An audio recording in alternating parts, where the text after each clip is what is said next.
folks. We are back. We're live once again. You are listening to Beyond Sight and Sound, metal detecting and treasure hunting radio for you. Radio for hunters, from hunters, and by hunters. Tonight, interesting show. Definitely an interesting show, I do believe. But first, we should probably not go any further without the adventurous and sometimes certifiable Dirt Bandit. How's it going, Kenny? Man, it is going. And let me tell you something. I just want to start this show off with 4 words. Dig it all, baby. I went over to a buddy's house and was going through his iron, and I found 2 toe taps, 2 toe plates for the Brogans with Civil War, and found a rifle sling in his junk pile. What? I'm thinking, what is going on? Guys, be sure if you don't know what it is, just keep it. Somewhere until you find out. Right. Because this guy in particular, if he's listening, he's going to be like, what are you doing? But anyway, you know, you don't want to throw away anything. So if you got any questions on what you've dug, ask. There's websites out there, WTF website, or what is it website, or whatever, you know. Somebody will tell you. Before we bring our guest in, it looks like we've had a caller work their way in. 8050, you're on the air. Hello, caller. Going once, going twice. Come on, you can do it. 8050, you're on the air. Okay, well. Oh, maybe they'll call back. I'll go ahead and drop that call for now, because we do have someone on the line that I think people will be very interested in hearing from. It's refreshing to know that there are more and more women getting into a hobby that was once viewed as basically an old man's hobby on the beach or something. Indeed. And, good grief. I know it. And it's just great to see that, you know, now we are, in fact, for those who thought that there were not many women diggers out there, there have been for a while, and we're getting more and more of them in the hobby. And tonight, we actually get to hear from one who does a blog about the hobby as well, Jocelyn Elizabeth, the Relic Recoverist. How's it going, Jocelyn? It's going well, thanks. Awesome. Right. Yeah. And it seemed like you may have been a little nervous at first, but, you know, everything will go all right. I'm nervous, but we'll get through this. And we do Josh. happen to have one more caller that squeezed in here, 2671. You're on the air. Hey, how's it going? It's going, man. Who do we have? All right, I'm calling from the state of Delaware. All right. Oh. Yeah, this is Double D, Delaware Digger. How's it going, everybody? That's Delaware what I thought. Digger. How is it going, doing, Terry? Oh, it's going really well. How's it going, Jocelyn? I'm a big fan of your blog. Oh, thanks. Yeah, I Awesome. enjoy everything you write, and to have a female in the hobby with, you know, the talent of writing first person, I can really relate to that. Yeah, I mean, Delaware, nice videos, by the way, man. Thank you very He much. put out a couple of them today, actually. Yes. This is it's Dirt Bandit 33 here. Glad you called in, and I agree that Jocelyn. I like how her blog is set up too. There's different topics. It's going to be good when like some of the listeners that's in here tonight be able to check that out and interact with it. Oh yeah, oh, most definitely. Absolutely. And you have been reading Jocelyn's blog for a while, I take it? Yeah, every time I get a message, an email on my phone, mostly I'm at work, and I just take a little bit of time out to read them and partake in everything she has to write about. The last one, she was talking about females in the hobby, and that's great. If I can get on to a permission or be with a group of people and see a female out there, hey, go for it, because with the technology we have with these metal detectors, you don't have to be a complete wizard to figure it out. Absolutely. And like Jocelyn had mentioned in her one of her previous blogs, some of them they like to dig in the garden, stuff like that. She likes to dig for relics. Yeah. They like to dig for carrots, right? That's right. That's right. I read that myself. Yeah. Kenny probably read that one and said, well, the only carrot I'm interested in is the Garrett carrot. And I have it. I almost worked that in there, too. Yeah. I might seem a little bit, at ease on the camera, but I got butterflies, and I'm shaking all over the place right now talking to you guys. So am I. You know what? Let me tell you guys something. I got a email once, and I was so busy that you notice I said once. That's how popular I am. So anyway, I checked this on YouTube, and it says from Ohio Metal Detector or something like that. And I looked at the date. Yeah. I looked at the date, and I'm like, that's 4 months ago. And so, I said, well, I'm going to give it a shot. So, it turned out, obviously, it was Josh. So, yeah. They invited me to come on the show, and I'm like, I don't know. I'll think about that. It would be neat to go over some stuff, and now look what's happened. Yeah, that's totally awesome. I've been following you, bud. I'm a big fan of yours, man, and John, L.A. Gold down there in Louisiana, you guys rip it up. So I'm real happy that you're able to co-host. Man, I appreciate that. I appreciate that shout out. But you know what? I think that Jocelyn here, some of the short clips, Jocelyn, I saw on your videos, you looked really cold. Is it warming up finally now? Oh, gosh. Well, it's been pretty cold, actually. It just started getting warm again. So I was actually out today, and I had this wicked sunburn. It hurt so bad, to the point where I had my bag over my shoulder, and it started to hurt, and I was like, oh, now I'm getting sunburned. But by then it was too late. I have, the worst sunburn ever. So it's getting warmer, I guess. Well, that may be an upcoming blog. Note to self, remember? Yeah, nothing a 3-cent piece won't make you forget about. Right. There you go. You get out there digging that history, you forget about the sunburn. You do. That's you right. Forget to eat, hey, you forget to if I could ask you a question, Jocelyn. Sure. Hey, have you started turning your recording equipment sideways to fill a screen yet? Oh, you saw that? I read that too. Yeah, and the reason I asked is because it's so silly of me, but I did the same thing, and I had people messaging me in the early days when I started metal detecting because I was using an iPod. And I actually just stumbled upon the fact that I could record something. I was fooling around YouTube, and it actually worked, and I was like, oh, I think I'm on to something here. Right. Man, an iPod, that'd be kind of bulky to take into the field, I would think.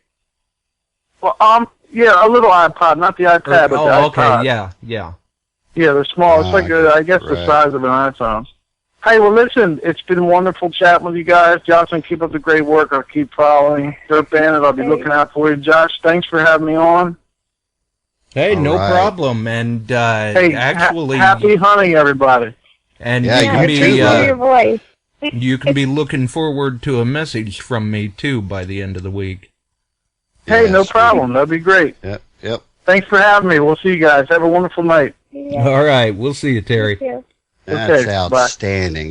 That's outstanding, man. That dude's got some. He knows how to metal detect now. Oh, yeah, he does.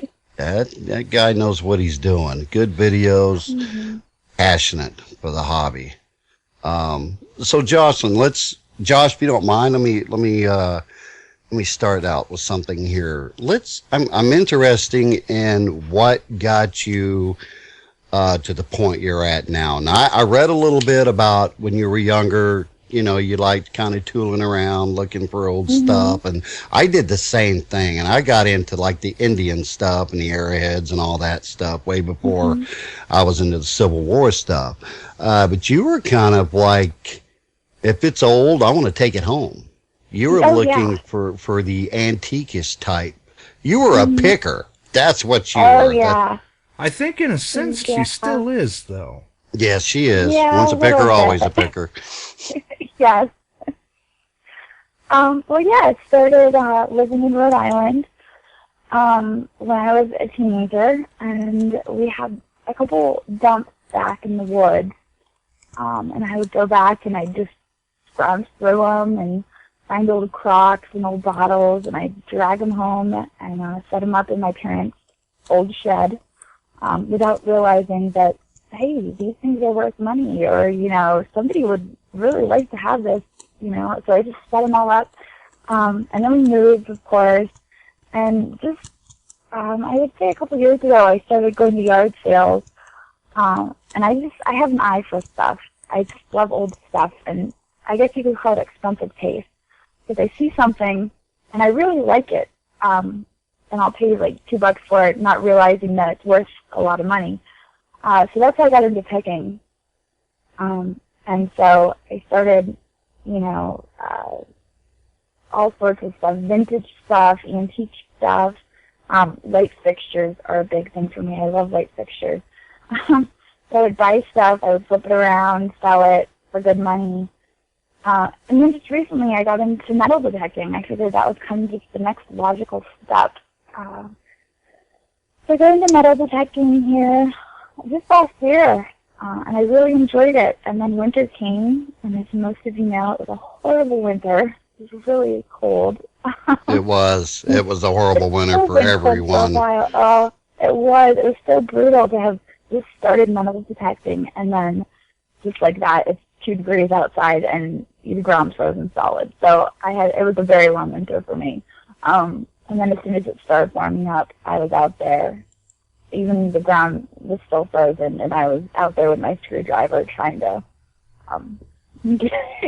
get something out of it. But, yeah, so I've really enjoyed it so far.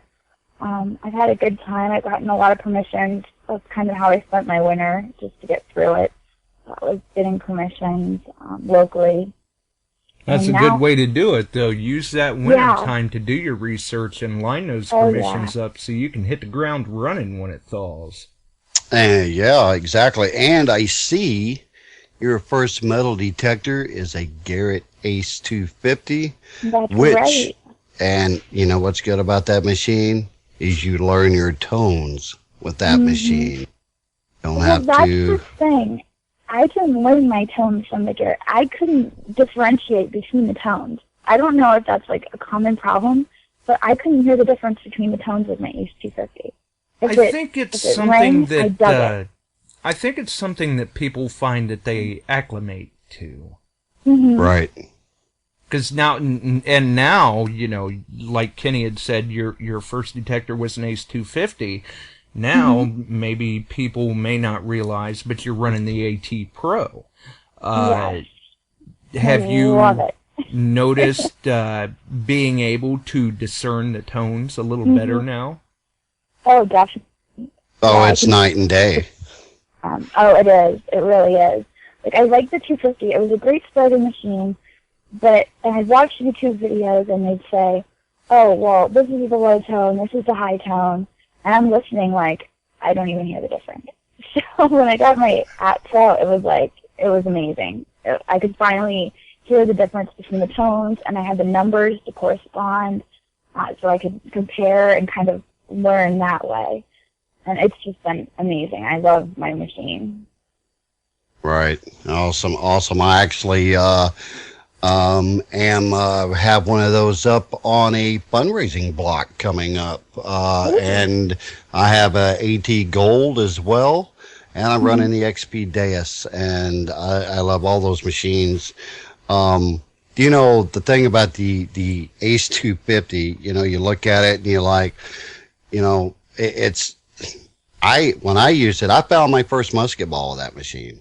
I mean, I found my very first musket ball with it, and I was with Lynette, which I believe is chatting right now. Hello, sister. Yes. And yeah, I dug a musket ball with that, and what was funny about that trip, she found her first bullet, never even used a detector. It was just laying on top of the ground, blew me away.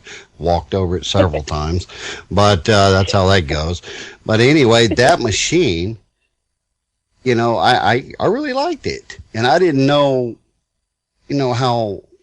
Well, let me say, it's better to me than a starter machine, but yet it's really what it is, I guess. Or like Swansea says, it's a gateway machine. It gets you through the gate and off to the other, you know, the other machines. And then when absolutely, I agree. It's a good way to just kind of test the waters, so to speak. See if you think you're going to like the hobby, and move on from there. Oh yeah, and that was the thing. Whenever I first was interested in the hobby, I posted on several Facebook groups, and I'm like, hey, I'm interested in starting the metal detect. Like, what's the best machine for me? And I even put my budget out there as, you know, I'm spending between $500 and $700. And Robert Wyatt from Quality Metal Detectors contacted me, and he's like, you know, what are you looking for? Have you ever used a metal detector before? You know, all these great questions to try to narrow down the machine that would be best for me. And that's when he said, you know, you need the 250, because if you don't like the hobby, you only spent, you know, $200, $300. But if I go with a machine that's $500, $700, and I'm like, I hate metal detecting. It's like, I'm not all that money. So it's been awesome having him there to support me and say, you know, this is what you need next, and you should look into this accessory, or, you know, this is the coil that'll be best for you. So he's been a great support. I love the guys over there. And that's awesome. And before long, you will also notice what is best for you. Because the more that you swing that coil, the more coins that you find, or buttons or whatever, you'll learn that tone. And before long, you know, you'll hear that tone and you'll be like, oh yeah, I'm going to get a button here. Maybe, or, you know, at least, you know, I'm thinking button here. That's what makes it fun, because when you reach that point, it's not only like a Christmas present. You got a hole there and you're fixing to unwrap it. You don't know what's in it, but it becomes a point where you think you know what's in it, because you have this much experience under your belt of what you've been finding, certain tones that the machine does. So it just gets more fun and you get more into it. It is an addicting hobby. It just never gets old. Yeah, and as I'm introducing my husband into it, it's funny because he'll be, you know, swimming the metal detector, and we'll go as a family. I take my two kids. I have a 1.5-year-old and a 4-year-old. So we'll all go out, you know, to one of my permissions, and it's chaotic. It's crazy. I mean, but I love being able to spend time with my family. And my husband will be over there swinging, you know, my App Pro, and he knows I'm listening to the sounds, and he's like, is that a good one? Is that a good one? Is that a good hit? I'm like, well, it could be silver, or, you know, it could be in yellow. I don't know. Dig it. That's when you say the best way to find out is to dig it. Yeah. Dig it all, leave them nothing. Yeah. I mean, when you arrive at my house, the first thing that you notice is this guy digs it all, because I've got a spot over here it's time to actually take the metal in. But it gets built up after a while, and I sift through it, make sure I didn't miss anything. And, you know, you got to electrolysis this and do that, because sometimes you may have something, or relic, and not know it. It may just be a piece of metal to one person, until you really get to looking at it. Maybe you got to clean it off. And then you start seeing maybe there's some writing on it.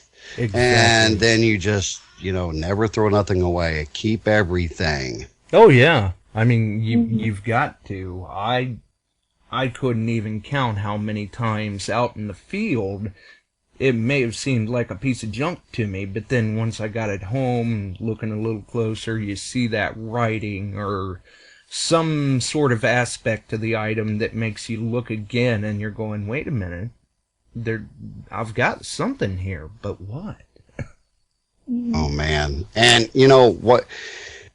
This is great for the listeners to get Jocelyn's aspect on what she's doing now. And speaking of the listeners, let me tell you right now, just from the chat, of course, my sissy's in there, Lynette's is in there, Dee Dee's in there, Delaware Digger. We got Beer Barrel, we got Sookie, Tam, we got Lynette's, I believe. I said we got Tar Heel going on. Diggins in there. Ring Finder has joined us. We missed him there for a while, but he was in the big state of Virginia digging breastplates, so can't hold that against him. Yep. And I mean, we got several in here that's just going to town here. Mr. Bill's in here, Ohio Relic Hunter. Swansea. So yeah, Swansea. So there's listeners that are not in the chat as well. Oh yeah, absolutely. And from what I'm seeing in the chat, there are a number of comments being made about the fact that it's cool to see, in fact, more women getting into the hobby, and it shows that it truly is a family hobby. Truly is, yes. I have in my house. There's a Little Miss Dirt Bandit, which is my wife, and she's the coin queen. Wherever she swings the coil, there seems to be a coin. So I'll just leave it at that. Kind of like with me, wherever I go, I could probably go downtown Chicago and find a musket ball. I don't know. Yeah, I was going to say, happens. So she hits the coins and you get the bullets. Right. Well, and buttons. Correct. Although that does bring up an interesting question there. With the time that you've had into the hobby, have you found yourself evolving more towards one type of hunting than the other? What is it that Jocelyn likes to get out and dig? Oh man, that's a good question. I guess I'm searching for history. Like, I know that sounds crazy, but today it was so weird. I was at this church permission that I have, and I've been hitting it for so many hours now. And the first time I got there, my first hit at the church was a pin, and it said Carol. And then my second hit was an 1890 Indian head penny. Nice. And then it was just nothing. It was nails and just pieces of tinfoil and just garbage for, 10 hours I had into it. It was nothing. And then today I was there again, and I was just like, you know what? Come on, please, give me something. Like, I didn't even know who I was talking to. I was completely by myself. Anyone would have been like, what is this girl doing? So I'm like, please, come on, give me something. Yeah, okay. No, we all have the detecting God riding on our shoulders when we hunt, so don't. Oh, man, we all talk to him every day. That's okay, right. Yeah, okay, I'm not the only one. Oh, no. I'm like talking to myself. No, and, it happens to all of us. Okay, all right, good. I'm not crazy. Or maybe we're all crazy, but yeah, so I'm putting this flea out there. And then I get this hit, and I start digging, and there's this thing sticking out of the side of my plug. And I'm like, what is that? Is that a spoon? And so I'm prying at it, and I can't get it out. And I pull it out, and it's this iron hook of some sort. I don't know, what it is. I'll post it on my page later. Maybe somebody can help me. Is it large, small? It's probably, it could fit in the palm of my hand. But it's iron. Yes, and please post that. I will. I'll post it later. But I found this, and I was like, oh, this is so cool. So after my plea, I get that hook, and then my next hit, I get this piece of what I think is a comb, but it's engraved, and it has somebody's name on it. And I just thought that was so cool. I mean, that's what I'm looking for, is like the connection to the past. Right, when you hit those I know you guys said personalized it. items like that. Exactly. So I put up That, this you tree, know, and then all that's these items started showing up that aren't nails. It was so cool, and it's more, I'm searching for that experience and that history. That's what I love. and that's what it's all about. You know what? Dig is. some of them nails, dig some of That's that right. foil out of there, because masking does happen. You just never know Yes. what signal is going to pop out after you remove the mask. Right. Mhm. Oh yeah, and especially with the pinpointer, I've been struggling with that a lot. Is I'll get a really good hit, and then I'll dig the hole, and I'm just pulling out tons of nails. It's like, my pinpointer's going nuts, and I'm like, okay, the next one will be the good hit, and so now it's all these nails, and it's so frustrating for me. It's like, come on, I'm just masking that awesome hit, and yeah, but I love it. I love that connection. Well, history is, to me, is there to be saved. I mean, it was a time before us. For me, history for me is all about curiosity. Is how did they do this, and what did they do it with? What did they use? What story can this piece of history tell me that I'm looking at in my hand that I just dug? That's just what it's all about, and it goes anywhere. In my case, it doesn't matter if it's a bucking ball, which is the size of a pencil eraser, or if it's a cannonball. It just doesn't matter. If it's history, whether it's a Indian head. Now, a lot of the coins, the coin hunters, a fatty to them is a big, the Indian head penny there is like called a fatty. A fatty to me is a 69 cal, baby. And I pull out, in the early parts of the war when they used them. And we all have our things we dig, and it's just awesome. Right.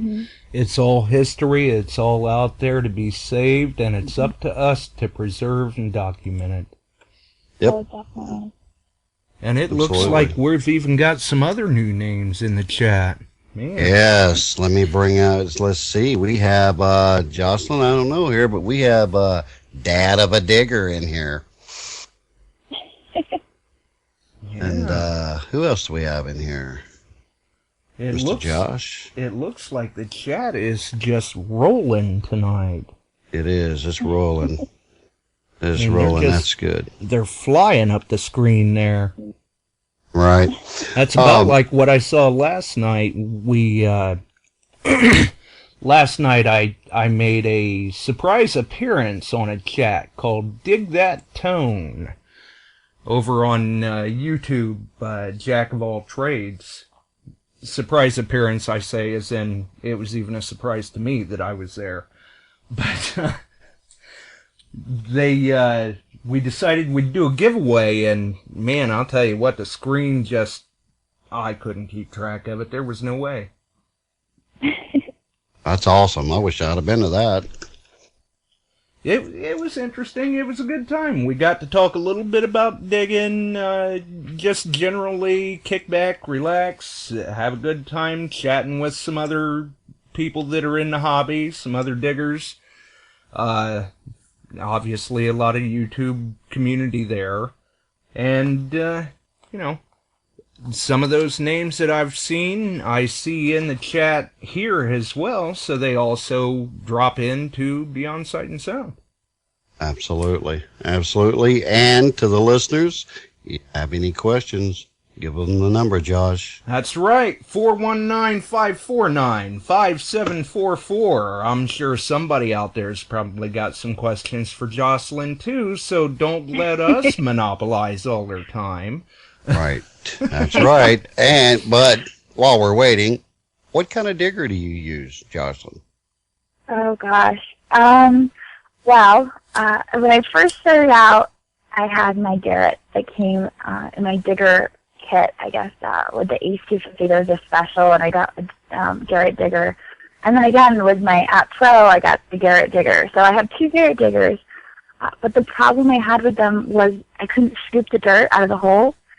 I really don't like getting my hands dirty, which is kind of weird for a digger, I know, but I hate dirt on my nails. Gloves, Jocelyn. Gloves. Oh gosh! So I had to get a spade with scoop, so I could scoop out the dirt, and I would buy this spade from the local hardware store for $5 a pop, and every time I go out digging, it would break, and I'd go back and I'd buy another one. Right, great. One of my friends saw my post on Facebook that, I keep buying this spade and it breaks. So they sent me a Predator tool, and I love it. I have one of those myself. Oh my gosh, I love it. And I'm not even sure what it's called. The Raptor. But it has the scoop. Well, I had two of them, actually. Actually, the one I have is a Piranha. Okay, all right. It's an orange one. Yeah, you're using the Raptor. Yes. Oh, I love it. It's awesome because I am so rough on my tools. I've had it for maybe 2 weeks, and I've already worn off all the orange. Like, I'm brutal to this, tool, and I haven't broken it yet. And I thought for sure the first weekend I had it, I'm like, this thing's going to break. There's no way it could stand up to my digging. Oh, no, it didn't. It is amazing. Yeah, and I was going to say, you can, and I'm sure Kenny can attest to them, Predator tools are built to last. Well, let me tell you something, man. When I went from, and Lynette in the chat here can attest to this, I was using machetes and Bowie knives to get through these roots, and I got this Predator tool, this Piranha, man. I just shave right through them. I mean, it just it really makes it a lot easier to get down to that piece of history, because for some reason or another, the best history is going to be under the biggest root. It's just the way it goes. The best stuff you've got to work for. Or grown into the root. I've found that to be an issue as well. I had the tree grows into it. Right, I had it was a horse tack buckle, but it was brass. It was in good shape. It come out of a camp, so I knew it was military, even though, it's whatever, it's still horse tack. But the root, the size of a pool cue was growing right through it. And I thought it was pretty neat. I can remember doing that a couple of times. You got to chop the root out, and there's been a few times I've actually chopped the root out and brought the find home in a section of root. Right. All right. Listen, Josh, we know she's got an outstanding blog out there. All you listeners and everybody in the chat, you got to check out that. She'll give you some information that towards the end of the show, but that's not all she does. Somebody told me she's doing a little writing, Josh. Oh, yeah. She, and when is this actually? The last issue, I believe, April, May, maybe? Yes, it's actually the new issue that should be in your mailboxes this week, if it hasn't already gotten to you. It's the, what month is it? May, June. It's the May-June issue of American Digger. My column will be in there. And hopefully for more issues to come, if you guys like it. So make sure you read it. And that had to have been an experience in its own for you, because I'm assuming that Butch contacted you, and then how did you feel about that? I mean, that had to have been kind of interesting. I was shaking. I was so excited when he contacted me. It's been my dream to write. Since I've been in second grade, and I was writing stories so long that the teacher would get, Jocelyn, you have to cut your stories. They're too long, because I write the whole stories. Can I have more paper, teacher? And she give me trouble. But I've always wanted to write, and I just love that I'm able to merge my passion for metal detecting with my passion for writing, and Butch is giving me this opportunity, and I hope that I'm able to blow everyone away, because I'm looking forward to reading it myself. So it's this issue, so make sure you look for it. Yeah, I imagine that should be interesting, especially after just reading, the blog posts that you do. Yes. And I love my blog posts too. It kind of gives me that outlet. Like, hey guys, this is what happened today. Right. Cool. Describe what's going on or situations you're dealing with. Yeah. Like you had just did a blog, I believe it was the other day, about... The woes of the woman digger. Right. Yeah, I read Yeah. that. Otherwise known as the detecting widow syndrome.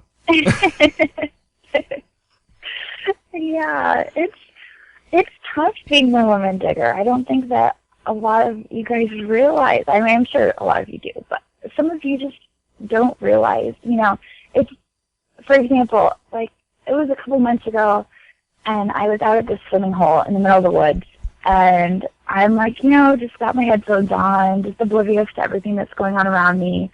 And I turn around, and across the stream there's this guy standing there. And it was just like, hi.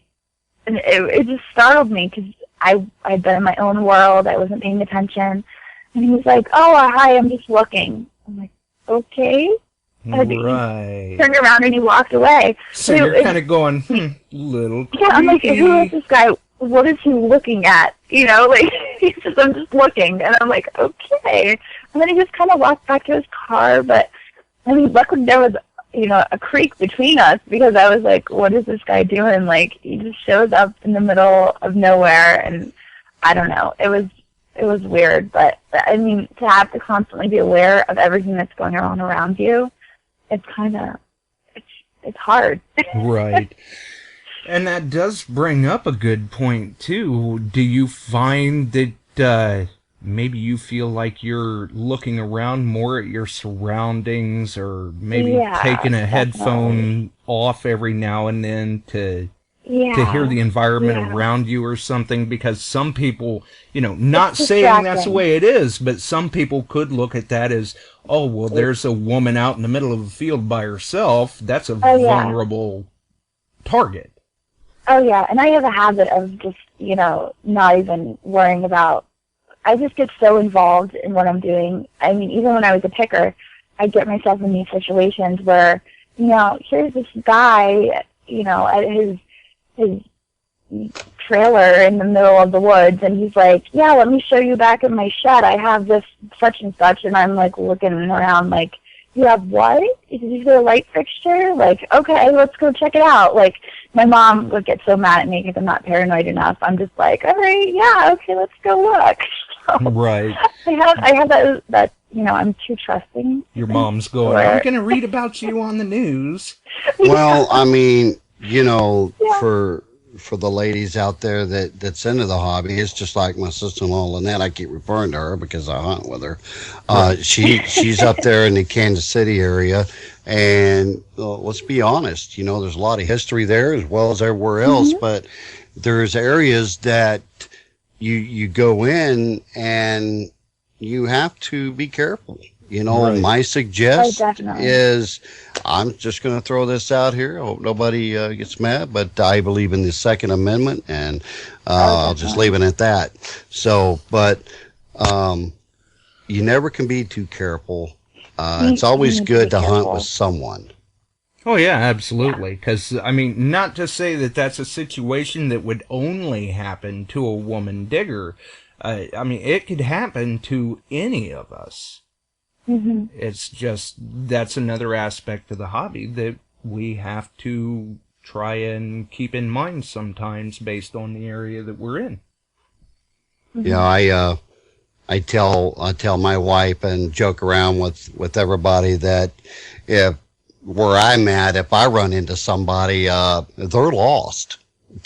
that's the only explanation. Either that or they're crazier than you are. Yeah, well, yeah, that would be certifiable for sure. But definitely, they're either lost, need help, or trolling, and I doubt they're going to be trolling me. So, but you know, when you're in the suburbs, for example, you got a suburb here, and you've got 40 acres of woods and maybe some cellar holes that's in there. And then over across the way, you've got more, you know, infrastructure going on where anybody can just walk in on you or something. You can never be too careful.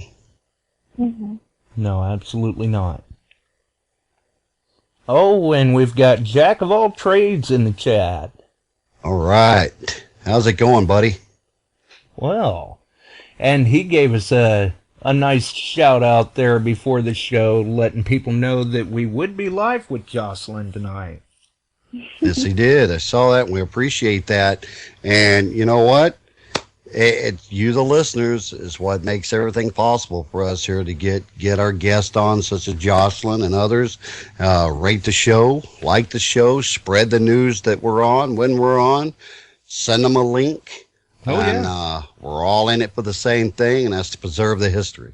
Yeah. That's what it's about. If you enjoy the show, click the pink hands. Even go up there just below the comments in the live chat area. You'll see that little button that says rate, and throw us some stars, too, if you want. Right. Now, if I'm not mistaken, Mr. Jack of all trades is not too far from me. If I've done my research, he's around Oxford area. Didn't want to give away your location there, Mr. Jack, but maybe we'll get together sometime and sling some dirt. And he would enjoy that very much. We even talked about that a little bit last night, too. He'd like to get together and do some digging sometime. All right. Well, I'm all about that. So we can make it happen. That's pretty much what I told him. I said he's all about digging up that Civil War history. However, I better be quick because or it will be fall, because as everyone knows, the family here, the Moore family, is about to head to Kansas City. Thanks to a many of folks, which some are in this chat, matter of fact, to see to her mom, which is ill, and help Lynette out. And I'll go ahead and say once again, while I'm on that subject, thank you to everybody that's involved in that. It means a lot. We should be getting out of here somewhere. We're trying to get the kids exempt. That's easier said than done. So as soon as that happens, which could be anywhere from the 14th of May on, we will be road bound, and we're itching to get out of here. And as soon as there's probably going to be a video of leaving, a road video, which is going to be comical in itself. I can tell you that right now.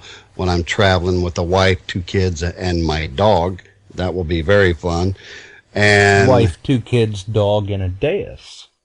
Dais, well, yeah, and a 17 by 15 inch nail coil, double D, that'll be in there. And I got display cases I've got to have put in there. So yeah, it's anybody ever see National Lampoon's Vacation? Anyway.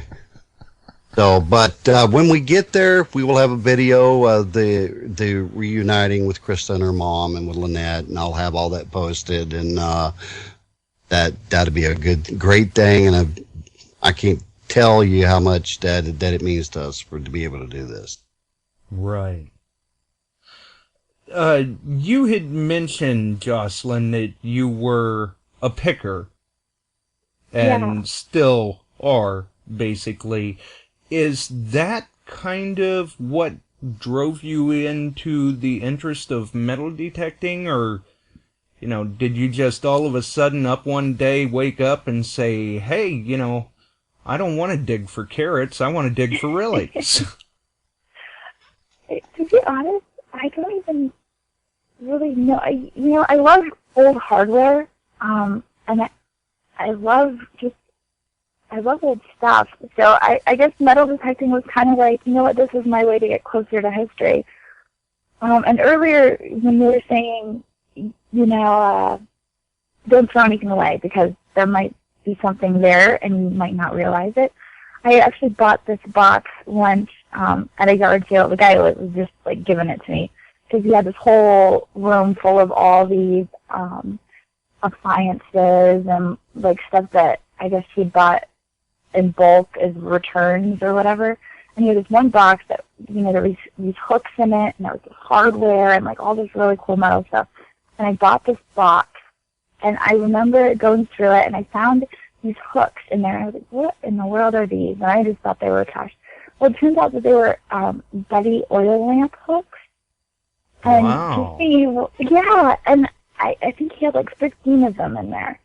And I ended up selling them on eBay. But I mean, like, just being able to identify that stuff, like the simplest stuff, I just, like, I don't know, I guess that doesn't really answer your question, but I just think it's so cool. I love metal detecting. I don't even know how to answer your question. I guess picking was kind of the gateway drug into metal detecting, because it was getting in touch with stuff that was old, and metal detecting was kind of just the next logical step.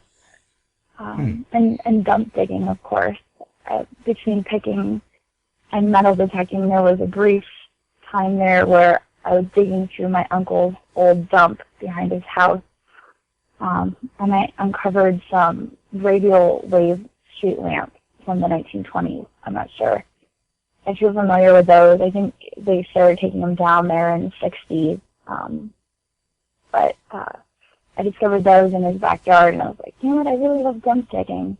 Maybe I should try metal detecting. So I guess that's where it came from. So it was kind of a natural progression and involvement. Yeah, oh yeah, I'd say so. And I still love picking, and I still love dump digging. And old bottles, I love old bottles. Glass has always been my weakness. I collect carnival glass. I have a nice collection of carnival glass and opalescent glass, mostly the American pressed glass. But I love glassware, so anything having to do with glass, I love old bottles and that sort of stuff too. Nice. Right, so you'd be all about finding an old bottle dump. Oh my gosh,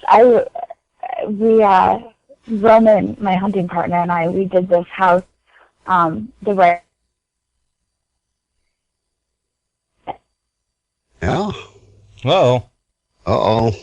Looks like we may have lost her. She may have dropped out momentarily. Well, while we're getting her back, waiting. Yeah, while we're waiting, maybe suggest to her to archive last week's shows about those bottles, because he's dug a few bottles, I can tell you that. That's true. And I think of all of the bottles that's come out of that area. Right. Hey, I lost ya. Hey, sorry. Hey. Oh my gosh. We were just talking while we were waiting that perhaps you should check out last week's show. They were talking about dump digging and bottle digging. J-Doug has found quite a few. I was just going to say, I'll always throw down my metal detector if I find a piece of pottery or I find a big chunk of glass. It's like, okay, game on, and I am digging in, and no metal detector. I'm just all about it, looking for, old glass bottles or crocks. But yeah, the metal detector is my second thought when it comes to dump digging. And when you find those pieces just laying on the ground or something, those broken shards of pottery and stuff, it's a great way to date the site too. Absolutely. Every piece of history is a clue. Mm-hmm. That's right. Yep. That's like when I get Lyme's disease, so digging through dumps. We had a couple of shows ago, I guess, we did a show on, and by the way, go check out some of our archives, and those listeners that haven't, I suggest you do the same. We have a lot of great shows in for there. The new coming people that are in the chat tonight. Check out some but of those. we were kind of on the bucket list topic of what's been our favorite find, and to me, all finds, it's hard to, when you dig what I dig, like the Civil War stuff, there's more unique finds than others, but one doesn't favor over the others simply because it's from that period of what I call hallowed time. So it's all kind of equal. A bullet to me is as important as a button, simply because of where it came from and probably who lost it. The unique part about it is a buckle would be a and the upper unique part. You get where I'm going. But if your favorite find and what you may be looking for, what would be on your bucket list? What do you think about when you're sitting around, it's raining, and you're wanting to get out there and hunt that you wish you could find? I haven't been detecting very long, so there's a lot of items on my bucket list. That's awesome, though. Nothing like a full bucket list. I think I really want to find a silverware bullet. I think that would just be awesome, and I'm right in an area where that's possible. You are. You're 30 minutes from Gettysburg? No doubt. Oh, gosh, I know. Yeah. I mean, that's probably one of the top items right now, is I want to find one. And then, secondly, I want to find a large scent. I think that would be so cool. Well, you're in the area to find both. Yeah, and I mean, I'll tell you, I found a few bullets, and they're all as exciting as the next one. I mean, it doesn't get like, oh man, another bullet. I know. Yeah, that doesn't happen. It's like, oh man, I got a bullet. It just keeps on because, those are even clues too, because when you get to, let's say, a carved bullet. Oh, yeah. Man, he didn't carve it standing up, most likely. So then you're getting close to maybe a camp. So you look for those little clues like that, and if you find a carved bullet, you're liable to find more for sure. Right. If they were there long enough to start carving bullets, there were other things lost, and you're in a good spot. Mm-hmm. I even got to see a couple carved bullets last weekend. Wow. Our friend Ringfinder in the chat showed a nice display that he brought back from DIV. Right. Yeah, I want to, I had a chance to go to that one, but something come up and I couldn't do it, but I plan on going either this fall, which is hard for me, so it'll probably be the springtime. I'm going to get in there as well, because everybody knows, September, October, November, I'm in the mountains of Tennessee digging ginseng. So next spring, Denny, I'm going to try to hook up with you, buddy, and hit that DIV running strong. Right. Excuse me. Now, with that bucket list that you've got, have there been items that you've found that you've been able to knock off already? Yeah, I'd say so. Probably, I wanted to find the basic coins. I found, last year before it got really cold, I found a V-nickel, Nice. and I found a mercury dime. And, of course, I wanted to find the Indian head and the buffalo nickel. I've got those. So I guess now I just need the weedy, and then I'll be good on those. So, yeah, I guess I've kind of been crossing them off as I go. But it's, it's always a find. And I'm always so excited whenever I find anything. Exactly. Every outing is an an I'm like, adventure. oh, I didn't even realize I wanted this, but, that's off my bucket list. Right. Yeah, I know. I had mentioned on our bucket list show, for me, it's kind of like a smorgasbord. I'll have one of everything. Yeah. Got to find them when we can. Now, Absolutely. with you getting into the hobby, have you noticed... Oh, we've got a caller coming through. Hello, caller. Hello, Brother Josh. Well, Mr. Chris Engel, how is Hello. you, sir? Good. Hello, Brother Kenny. Mr. Chris, how you doing, buddy? Oh, good. Listen to the show. Nice. It's fantastic. Jocelyn, I got to admit, I'm like you. If I come across a bottle gum, and as many years I've been texting, I still put my detector down, and I'm going to get on my hands and knees, and I'm going to dig through those bottles. Yeah. It's over. The colors and how old they are and all, I just got to do it. Just have to do it. Oh, I hear you. But anyway, it's a great show tonight. Really enjoyed listening, and the chat is just awesome. A lot of good stuff in the chat. A lot of super people in there. Yeah, I've tried to glance at it a couple of times, but it's just flying through there so fast. I can't keep track and run the show. Oh, it's hard. It's hard. But anyway, guys, I just want to call in and say, man, fantastic show. Fantastic. Man, glad you called in, Chris, brother. I tell you, Jocelyn, if you'll look at Dirtband 33, Kitty Moore on YouTube, you look up Miss Lou Relic Crew, the Vicksburg hunt video. You'll see me and Mr. Chris in that video hunting together there as he makes a find of a lifetime. I'm not going to spoil that for you. So, yeah, you need to watch that video. There you go. Let her find out on her own. Absolutely. But anyway, Jocelyn, good luck. I tell you, I hope you find a bunch. Get your husband involved. Oh yeah, he's slowly getting used to it. He's always like, oh man. I initiated him here a couple weeks ago. We got a really good hit on the detector, and he was digging through this stagnant, nasty puddle, and he gets to the bottom of it. He's covered in like this muck, and it was a pull tab. And I said, now you've been initiated. Right. So, yeah.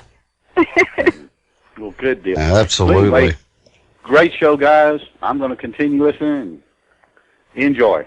Well, thanks for calling, brother. Chris. Okay, y'all take care. Bye-bye. Now, did you find when you first got into the hobby, was your husband kind of going, what? This is kind of silly. What do you want to do that for?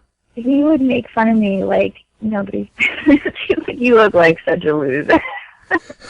I got my metal detecting gear on, I'm like ready to go, and he's like, you look like such a doofus.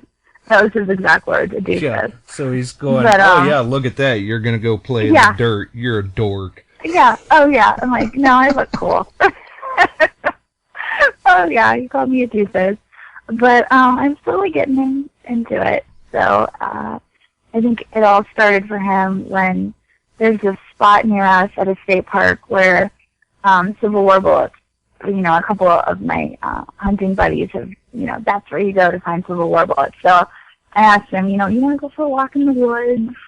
And of course I bring my metal detector along. And yeah, he loved it. He started swinging it, and he's on a railroad spike, which is pretty cool because the railroad hasn't been there, for 100 years. So he was pretty excited about that. That was probably, I think, his first find was that railroad spike. So he's like, yeah, I could maybe get into this. Let me stop you right there for a minute. Sure. Where exactly did you find the railroad spike? And second part to that question is, yes, the second part of that question, were you near a railroad? No. We found it at the Pine Grove State Furnace, which is a state park here locally. And the area where we found it, they had converted, well, when it was a furnace, it was for iron ore. They would put it in the furnace and manufacture it or whatever. But they had railroads that went through there. But since then, and I think it's been 100 years or so, they've taken the railroad out, and they made it into hiking paths and, walking paths and roads and stuff. So the railroad hasn't been there, I think, for 100 years or so. Well, the reason I say is if you find one like way out somewhere, and basically what I'm trying to say is a lot of the regiments during the Civil War used those for tent stakes. Really? Yes. So, I have found railroad spikes many, many, many miles away from where a railroad was ever at, and where there never was one before, and do the research of where the Civil War was, and end up finding another one 8 foot from the other one, so it's either the front or the back of the tent. And those railroad spikes, they can lead you to good things. Okay. It's just a tip.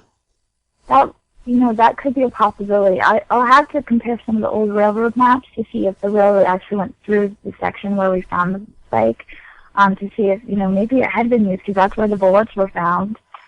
I think the Union soldiers were guarding the path there from the Confederates retreating. Right. And so now I'm curious. Now I'll just have to.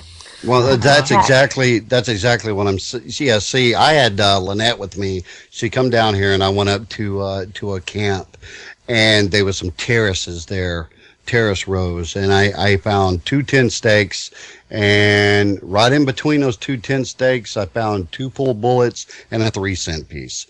So it told me while he was there pulling those bullets out of the musket, probably that 3-cent piece, because they're small anyway. It's a wonder they didn't lose more of them. And they probably just fell out of his pocket right there while he was pulling them bullets right in front of his tent. So you just put that whole visual in your head, and it's like, man, I really know what kind of happened here. Right. And, every find is a clue. You just got to piece the puzzle together.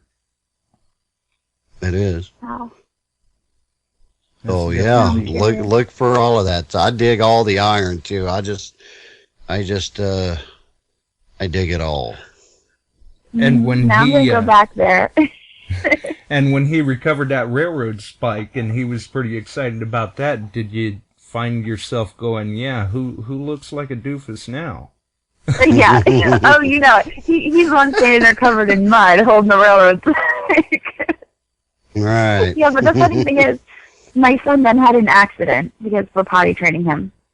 So we had to go back to the car and, take care of that. And then, it was like, well, do you want to go back out? I was like, what? Like, do you want to go back out and continue metal detecting? And I was like, yeah, sure. So we walked all the way back to the car. And then we ended up going back out because that, he wanted to go back out and continue metal detecting. I just thought that was so cool. Like, yes. Yeah, it sounds like you're getting him there. He's on his way. Oh, yeah. It won't be long now. That's right. Break him down a little at a time. Yeah, that's right. That's right. Well, the best thing that could happen in that scenario is him to pull out a piece of silver. Then he'd be hooked forever. And maybe the eye-opening part for you is if he beat you to that bullet. Oh, man, I would be so...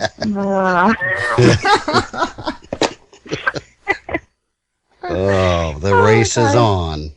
Yeah, oh, yeah. Now, well, I'm going to stick him with the H250, and I'll be using the AP Pro. We'll see how that goes. Now, have you found, with getting into the hobby and doing these blogs, you're kind of keeping yourself out there. Do you find yourself getting a lot of questions from maybe newcomers to the hobby, or maybe just a lot of questions or messages from women diggers in general because they may be able to identify more with you than someone else? I do. Yeah, I get a lot of beginners like me, reaching out to me saying, hey, introducing themselves and asking me questions. And I get a lot of people who, are asking me questions. I'm like, I don't know the answer to this. And then I refer, over to somebody who knows, because I've met so many people that know so much, and they're all so willing to help. And that's what I love about this hobby. And I love that it's like a family. It's so awesome. Just being in these Facebook groups and everything, everyone is just so willing to help and so nice. And so, when people come to me with questions, it's like, you should really talk to so-and-so, or, this person knows Civil War artifacts, or, that sort of thing. I do get a lot of questions, mostly through my blog, also on my Facebook page. And I try to answer them as best I can and try to, give some guidance. And meeting the other women digger is always, so exciting because they can relate and they know, when I post my blogs, they're like, oh, yeah, I know, like my most recent post when I talked about, it's hard having digging partners that are guys, with their spouses or their girlfriends, and like, and women diggers get that. It's like, yeah, I know what you mean, It's like, so, I don't know, I guess with women diggers it's just easier to relate. Right. online. So it's nice when I get to, connect with them through my blog. Oh yeah, absolutely. I imagine it's kind of, oh, that's great. I'm not alone in this. I'm not the only one experiencing these issues. Oh yes. Oh yes. 'Cause, I mean, the guys get it, but they don't get all of it. And even my last post about being a woman digger, I wrote this post, but there was one even before that where I went on to the Women Diggers group on Facebook and was like, guys, I'm looking to write a post about, the troubles that we have as women diggers. So can you tell me, what's your biggest thing about being a woman digger that you have an issue with? And, of course, they all just started throwing stuff out there. And it's been good. I enjoy being able to connect. There are a lot of women diggers out there, and I've just been put in the spotlight because I have my blog. Right. But there's more of us out there than you think. Oh yeah, they're out there. The thing about it is, didn't mean to interrupt you, Josh, is when you're in the position you're in for, let's say, with your blog and your column, the biggest thing to remember, if I had to throw anything into it, is you're speaking for the hobby. Right. You're speaking for the history and the hobby itself. Yeah, you're not only representing yourself and your passion, but in a sense you're representing every woman digger out there as well as any digger, period. Exactly. And it means a lot to whoever's reading because they want to know. I mean, I want to know what your column's about already. I mean, I'm waiting to read that. And I have a lot of friends that will read it simply because I read it. So that's just how it works. And if you're speaking for the hobby, I mean, that's what we're all into this for. It's what we do. Some people do other things. We swing the coil. Yeah, and I hope that I'm being, the code of ethics of metal detecting is to be a good ambassador. And that's kind of what I strive for in writing my blog is to, represent the hobby. And through writing my blog, I put stuff out there.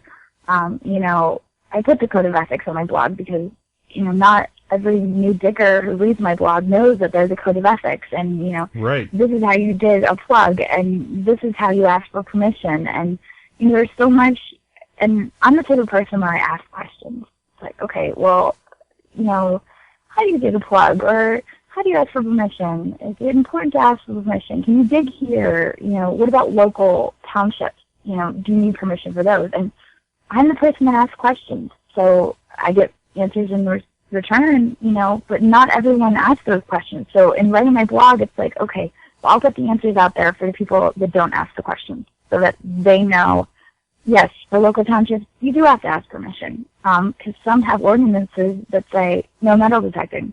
And if you don't ask permission and you're caught metal detecting, you could lose your metal detector. You could be fined. You could get in big trouble. So I just try to put the information out there. And I hope it reaches the right person.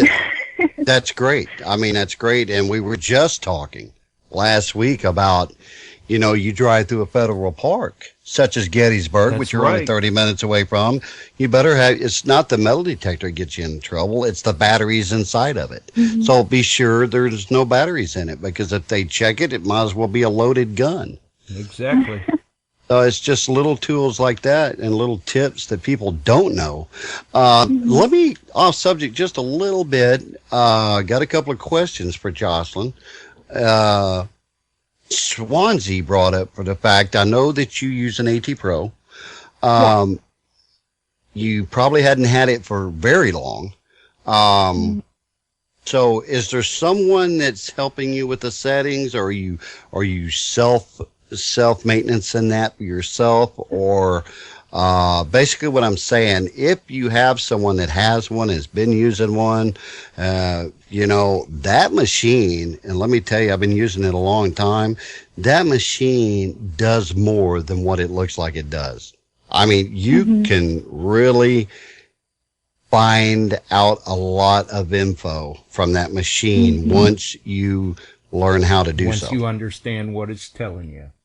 Right. Yeah. And it's very important because, and if you haven't been doing that, let's say you go through, they say the average is 100 hours with your machine.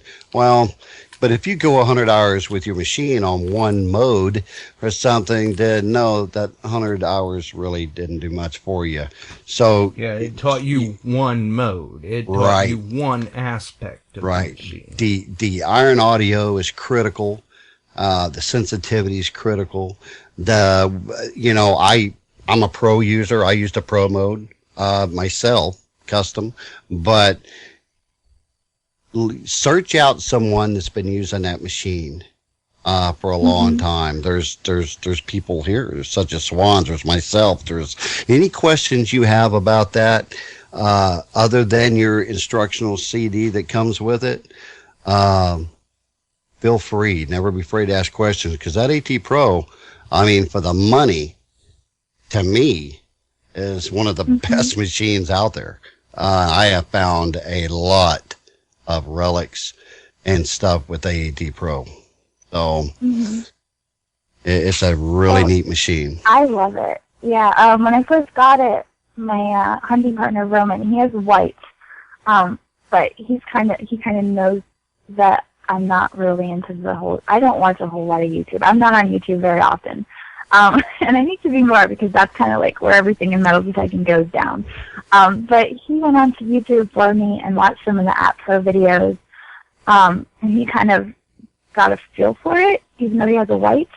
And then one day after work, it was raining, it was gross, couldn't go metal detecting, and he invited me over to test my App Pro in his coin garden, which Nice. was really cool. Oh yeah, I never had heard of a coin garden before, but he had all these different, button buried here at 10 inches, and the silver coin buried here at 5 inches, and he just went through and he had them all written down, what was buried where, and kind of just went through and had the sound on, no headphones, so I could hear what was going on, and he just took me through, and that was my crash course, and it was awesome.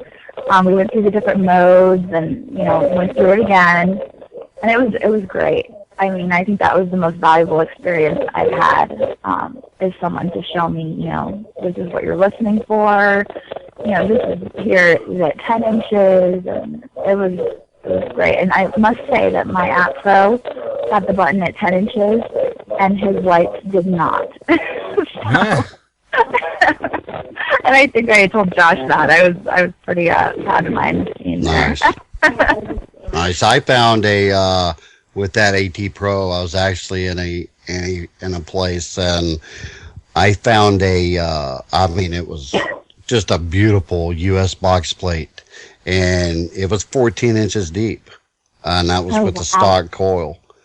So, and what it was telling me it was there, and always, even when you get that little glip of a signal, it's not going to lie to you.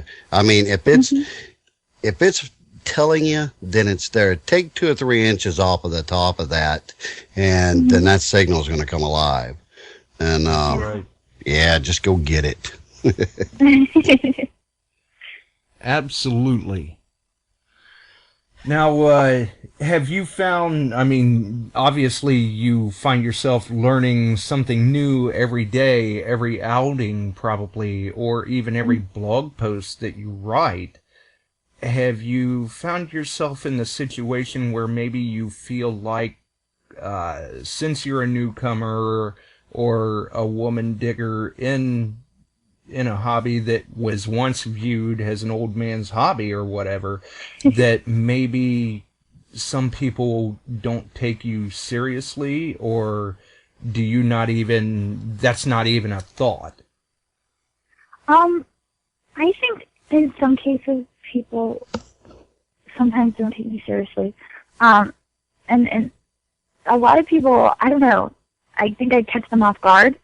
But once they get to talk to me and they realize that I'm passionate about it, it's like, it's nothing. I mean, I've had a couple people that haven't been very nice to me, And I think everyone who's on YouTube and who puts themselves in the public arena, we all get that. We all got our haters, but I just engage with those people that, aren't real nice to me, and I'm like, and I try to be nice, and I try to be above it, and I'm just, I am who I am, and I don't stoop to their level, and I end up changing their opinion of me, just by being myself and being honest. I do this because it's my passion. I don't really care what you think, and well, and that's it. Just be who you are, and do what you want to do. I am who I am. If they don't like it, they don't have to lump it. Yeah, they can go elsewhere. I mean, I've always been the one. You say what you mean, and you mean what you say, right off the bat. If you're dealing with me, because the facts are the facts, and you either like me or you don't. I hope you do, but it's not going to change how I hunt, where I hunt, what I hunt, or anything. I mean, we are who we are. We do what we do, and I'm not bagging on you. Don't bag on me. I think it just helps to diffuse people after, they realize that you're genuine and you're not out there, trying to, I don't know, be famous or make a buck or, all those people out there who, are in it for the money or, trying to, well, I won't get into that. Which I guess is kind of a frustration in its own sometimes. Maybe you feel like having to prove yourself or something. I mean, I tell people I write my blog for me. That's who I write it for, and if people want to read it, that's great. I love being able to share the information that I've learned and stuff, but in the end, I'm writing it for me. I could have 500 people read it one day, or 2 people read it. It really doesn't matter. I'm going to keep on writing it because it's what I love and I enjoy. So, I mean, I just do it for me. And you're doing very good at that, I would say. I wouldn't change a thing if I were you. Oh, absolutely. You're doing just fine. The way you're going, just keep stepping that direction. Keep the hobby in a good light like you have been. That's it. That's my goal. Well, any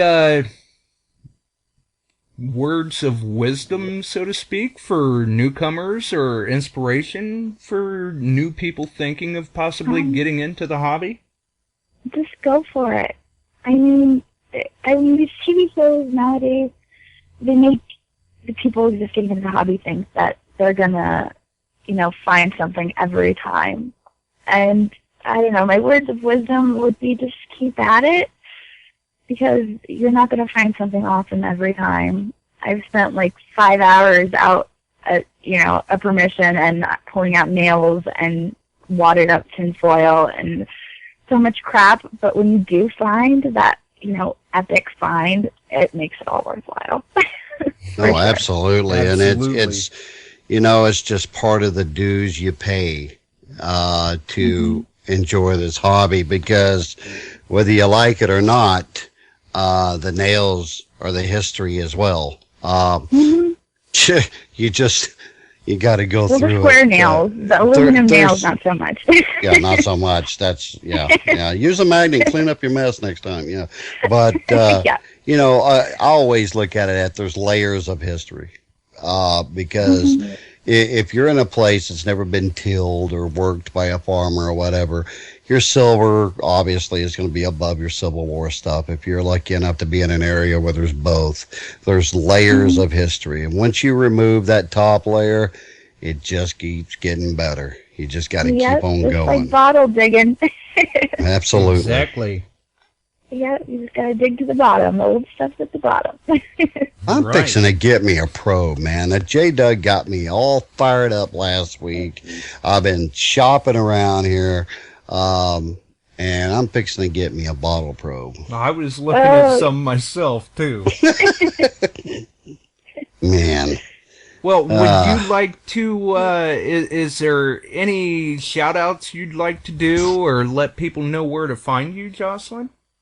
Oh, definitely. Well, I do have a shout-out. Quality Metal Detectors has been awesome. I've gotten both my detectors there, and they are the best. So if anyone's looking for a metal detector, you need to call Robert at Quality Metal Detectors. That was my shout out.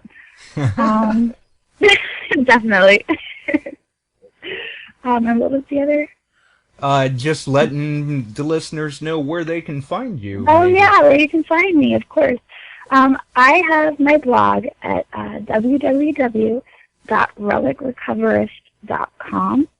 And you can also find me on my Facebook page, which is Relic Recoverist, or www.facebook.com/Relic Recoverist. And I look forward to hearing from all of you.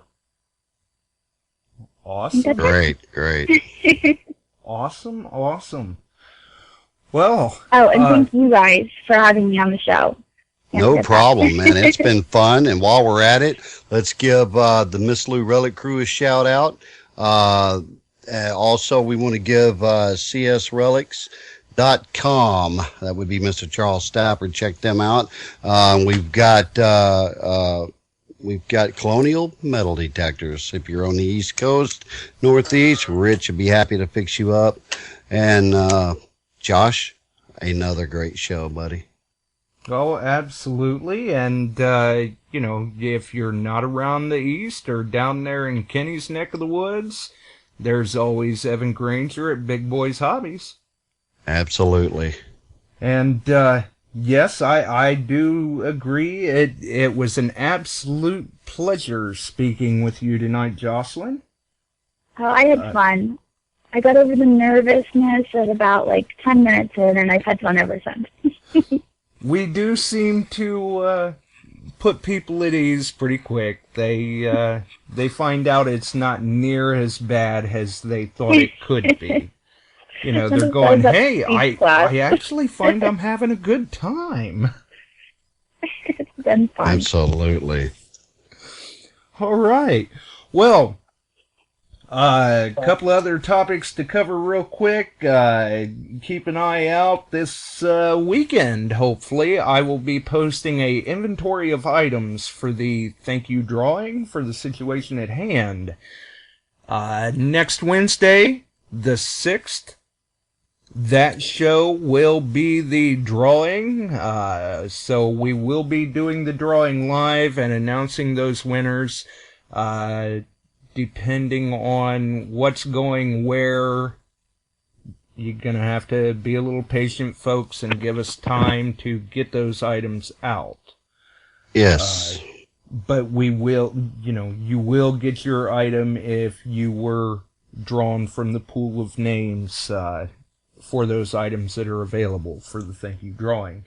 And there are, as we said, the Dirt Bandit tested and approved AT Pro that will also go along with a Garrett bag and a Garrett digger, that the digger was actually donated by Swansea.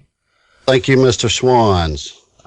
There are some silver eagles, some other silver coins, and I took possession over the weekend of a very nicely done display of 258 caliber bullets and a General Service Eagle button that was recovered from Brandy Rock DIV by Mr. Denny Morrison. The ring finder at Diggin in Virginia. Right. And it was a great time talking to him over the weekend. It was nice to actually get to meet him. For everyone else, hang in there with me. We're going to roll out of there. But for everyone else, from myself, Jocelyn, and the Dirt Bandit, we appreciate everyone for tuning in tonight. If you enjoyed the show, by all means, rate the channel, click those pink hands, check out that little box there below the live chat that says rate, throw us some stars, share the love, spread the word, and until next week, get out there and dig. Dig it all. That history. That's right. So, we gotta roll, folks. We'll see you next week.